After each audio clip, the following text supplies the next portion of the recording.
मित्रों नमस्कार। आशा है आप कुशल से होंगे और प्रसन्न होंगे। आज का सत्संग है, विषय है आत्महत्या क्या है। तो आइए इस विषय पर विचार करते हैं। तो शास्त्र कहते हैं कि मानव की शरीर मिलने पर जो हरिभजन नहीं करता वह वास्तव में आत्महत्या ही करता है। अर्थात आत्महत्या हरिभजन न करना है।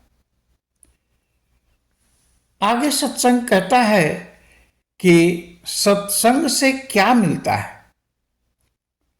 गुरु कहते हैं सत्संग जो करता है उसके 5 पुत्रियां और 1 पुत्र होता है। पुत्रियां कौन कौन है? कीर्ति, मति, भूमि, गति और भलाई। अब आइए समझते हैं कि इसका भाव क्या है। कहा कि 5 पुत्र होते हैं, तो पुत्र होता है विवेक। विवेक ही पुत्र है। जो सत्संग करेगा उसे विवेक हो जाएगा। तो सत्संगी को एक पुत्र होता है जिसका नाम विवेक होता है। गोसाई जी कहते हैं बिनु सत्संग विवेक न हुई। तो सत्संग करेगा तभी उसे विवेक होगा। ये विवेक बिना राम जी की कृपा के सुलभ भी नहीं होता। राम कृपा बिनु सुलभ न सोई। कई जन्मों के पुण्य जब मिलते हैं तब जाके सत्संग मिलता है। उसके मिलते ही विवेक मिलता है और उस विवेक से क्या होता है? प्राप्ति, यानी परमात्मा की प्राप्ति संभव हो जाती है। भागवत महात्म्य के प्रकरण में धुंधकारी की कथा आती है। तो आइए इस कथा के बारे में विचार करते हैं। कथा कहती है कि तुंगभद्रा नदी के किनारे आत्मदेव नामक ब्राह्मण रहते थे। अब देखिए तुंगभद्रा नदी क्या है?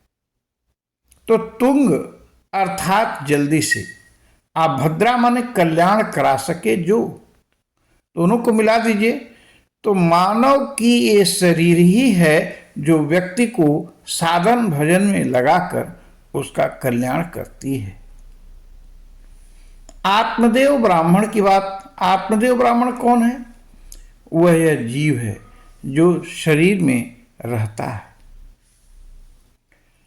कथा आगे कहती है कि उस आत्मदेव की पत्नी का नाम धुंधली था। व्यक्ति की पत्नी कौन? उसकी मति। तो आत्मदेव की मति धुंधली थी अर्थात मलिन थी। वह मति मलिन कहलाती है जो व्यक्ति को आत्मचिंतन में न लगाकर संसार के माया में घेरे रहती है। तो आत्मदेव की पत्नी धुंधली थी। भाव ये कि वह अपना मन हरिचिंतन में न लगाकर संसार में धन आदि जोड़ने में लगा रहता था। उसने बहुत धन इकट्ठा कर लिया। एक दिन किसी को पुत्र को गोद में लेकर खिलाते देख उसे बड़ी ग्लानि हुई कि मेरे पुत्र नहीं है। ग्लानि बस वह आत्महत्या करने के लिए वन को गया। थोड़ी देर के लिए ही वो संसार से हटा। तो जब संसार से हटा तो उसे एक संत मिले। यानी जैसे ही वैराग्य की शुरुआत होती है कोई न कोई संत अवश्य मिल जाता है। वन में उसे संत मिले। संत कौन था?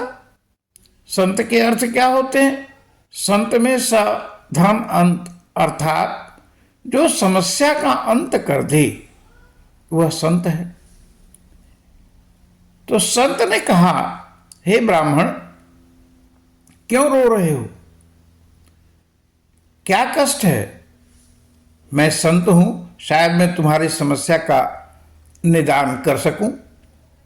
ब्राह्मण ने कहा, संत जी, मेरे पुत्र नहीं हैं। शास्त्रों में लिखा है, पुत्र ही भवसागर से तारता है। तो आप पुत्र हो जाए ऐसा आशीर्वाद दीजिए। साधु ने बताया कि पुत्र जो तारता है की बात कह रहे हो, वह पुत्र फिजिकल नहीं है, वह तुम्हारे कर्म ही हैं। कर्म ही पुत्र समान है और कर्म ही व्यक्ति को संसार से तारता है। लेकिन आत्मदेव की पत्नी मति तो धुंधली थी, उसको सत्संग समझ में नहीं आया और उसने कहा, पुत्रम दे ही, नहीं तो मैं आत्महत्या कर लूंगा। संत ने दयार्द्र होकर एक फल दिया और बोली, इसे अपनी पत्नी को खिला देना। कथा आगे कहती है कि ब्राह्मण फल लेकर लौटे और पत्नी धुंधली को दिया। सत्संग के फल को भला धुंधली बुद्धि कैसे ग्रहण करे? धुंधली तर्क करने लगी, मैं फल खाऊंगी, पेट में बालक होगा, उससे कष्ट होगा और पुत्र पैदा होने में भी बहुत कष्ट होगा। भाव ये है कि सत्संग पर हम तर्क वितर्क करते हैं, क्योंकि बुद्धि शुद्ध नहीं है, मलिन है, उसे आत्मसात नहीं कर पाती। फिर बुद्धि को कुसंग भी मिलता है, उसे आत्मसात करने नहीं देता। धुंधली तर्क कर ही रही थी कि उसकी दुष्ट बहन आ गई। उसने समझाया कि यह फल तू गाय को खिला दे, मैं तुमको पुत्र दे दूंगी, अपना पुत्र दे दूंगी। कुसंग का मलिन बुद्धि पर असर हुआ और उसने फल को गाय को खिला दिया।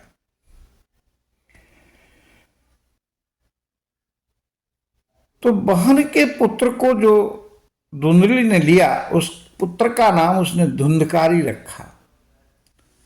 तो ठीक ही है, जब बुद्धि मलिन होगी तो उसे क्या पैदा होगा? धुंधकारी पुत्र पैदा होगा।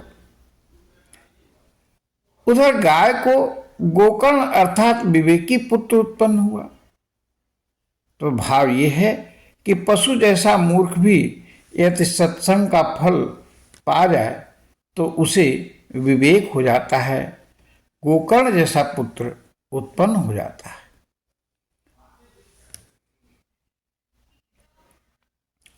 अब धुंधकारी बहुत ही दुष्ट निकला।